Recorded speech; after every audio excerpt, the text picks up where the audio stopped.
ఖడ్గం చక్రవదేశు నామపరిధాన్ శూలం పుష్పతీం శిరః శంఖం సందదతీం కరైస్తనయనః సర్వాంగభూషణాభృతాం నీరాస్మద్యుతిమాస్య పాదదశకాం సేవే మహాకాళికాం యావస్తౌ స్వవిదేహలో కమలతో హంతుం మధుం కైటవం. అమ్మవారి చేతిలో ఖడ్గము ఖడ్గము శూలము ఇలా అనేక ఆయుధాలను పట్టుకొని ఉన్నదట. ఆ అమ్మవారు మెరిసిపోతున్నదట.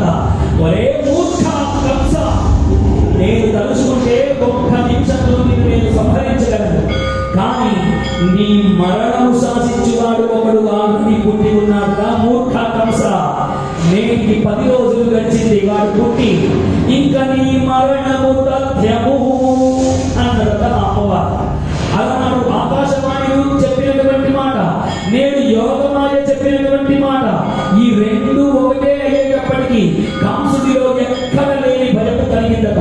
ఆ అమ్మవారు అంతర్ధానం అయిపోయిందట. ఆ అమ్మవారిని మనం అందరం కీర్తించాలి.